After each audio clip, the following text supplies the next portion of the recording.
Hey everyone, Scott with Air Gunner Reviews. I hope everybody's staying safe, well, and healthy. So I've had a lot of questions about the Pistelle x68 in the comments section of the last couple of videos. I'm assuming because I did a video on the O-rings that people believe that there's problems with the O-rings in the Pistelle. Yes, sometimes you do blow an O-ring, especially these high-powered pistols like this one.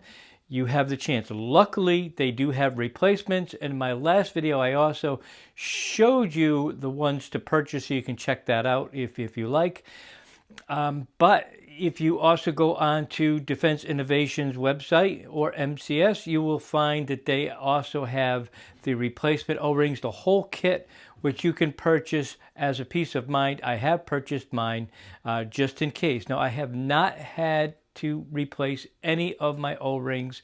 I did replace one, not because it failed, because I wanted to make sure. I think it was the 011 O-ring that the one I purchased was the same as the original. It seems to be. I'm still using it, and it seems to be fine. Now, some of the other comments I've had is that it's Chinese junk. And I'm going to tell you guys, it really isn't. I really love the Pistelle x68. It just, and I'm not being sponsored by anybody. I think it's very well designed and is the most powerful pistol that I've come across, shooting almost 50 or sometimes over 50 joules. I think that is quite amazing. It also keeps up very well with the CO2. It's very consistent in your decreasing of the CO2 levels and your shot count, which also I think is a plus. Having said those things, the next thing is that it is very large and is hard to conceal. Well, right now I do have it on me, and I don't believe it's that hard to conceal, and mostly because of the design of it and the type of holster that you are using. I like the holster that has a cant to it that sticks very close to my body, which is what I'm using right now. And the other part about that is that I can puncture it right here while it's on me, while it's concealed.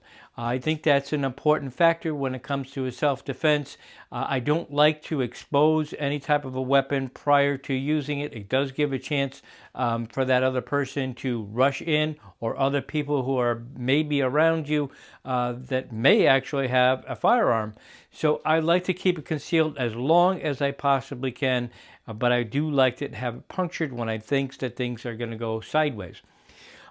Before this, I always had my Byrna on me, mostly for the fact that it is ready to go and it is still a good option in that sense.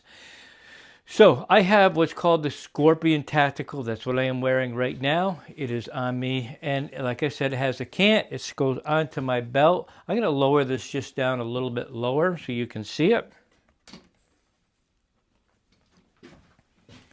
Okay, there it is, and it's got the cant, and yes, I can just as easy hit it while it's in my holster, which I will be showing you in a few seconds. Now let's get back on to the bulkiness that people have claimed it does, and it really doesn't. And I'm going to show you why, and I've done this before. It is because the chamber sits so far back here. First of all, it is very even displacement of your weight, but it is doable, very doable.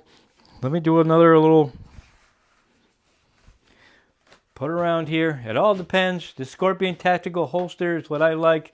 And, you know, you're not going to be able to pick that up, that I'm even wearing it. All right. So my next part of this is using it in a self-defense situation. People can rush at you very quickly.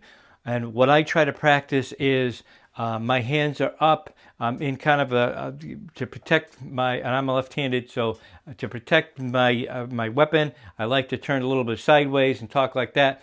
What I like to do is puncture it. Now, let me show you so you understand. Okay, it's loosened. There's my CO2. Let's put it back on here.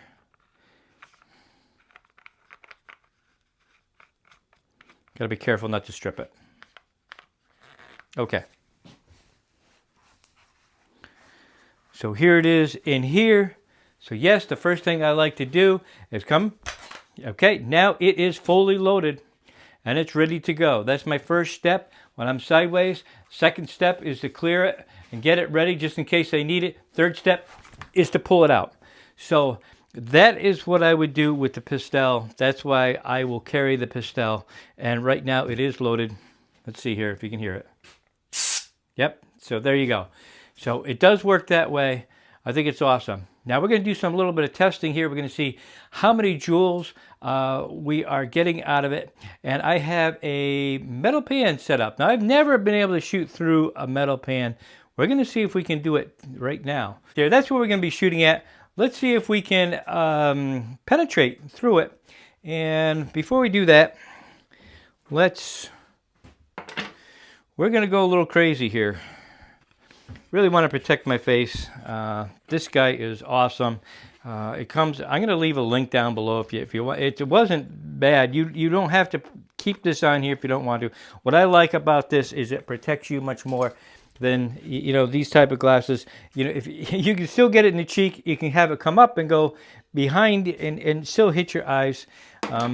Just to protect myself. I like these are more like a goggle, and they're very sturdy, and I feel more confident with this than anything else. So we're going to put this on. May look crazy. May look like I'm going to rob a bank or something. Anyway, yeah, that's going to protect my face very well. We are also going to put ear protection on because, it's loud. It's really loud. All right, here we go. Okay, now we got that on.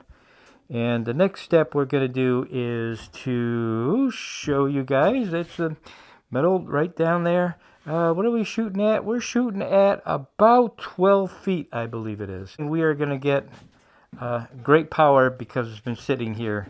And this is how this kind of works. The chamber fills up with air. The longer you wait before you shoot it, the higher power you get. And I didn't do this on purpose. It's just kind of how it worked out.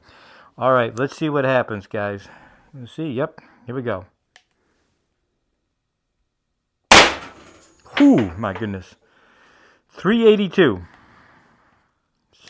Right through. 366.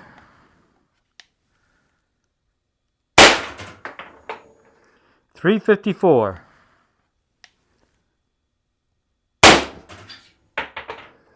346.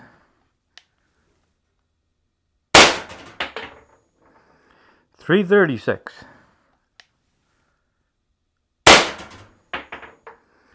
318. I'm not too sure how many more I have here. 304. Probably the last one. Yep, there we go.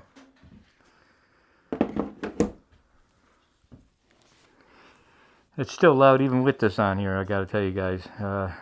You definitely want to wear some ear protection. Okay, now, hopefully I won't have a neighbor come over or call the cops on me.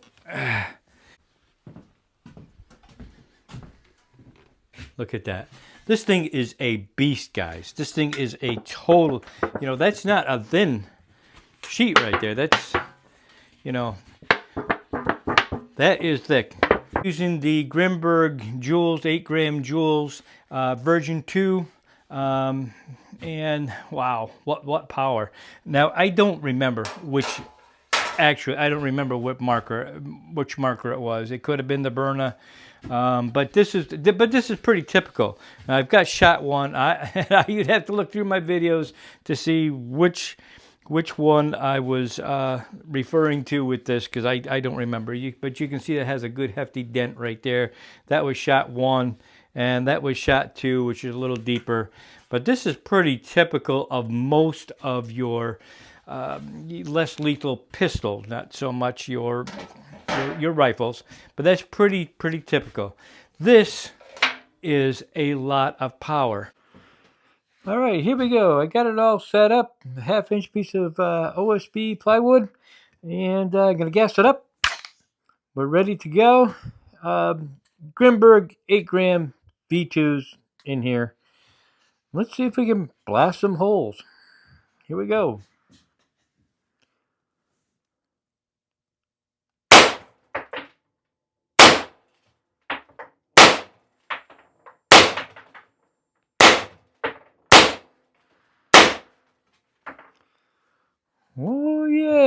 bad. Not so bad. Let's take a look at the damage.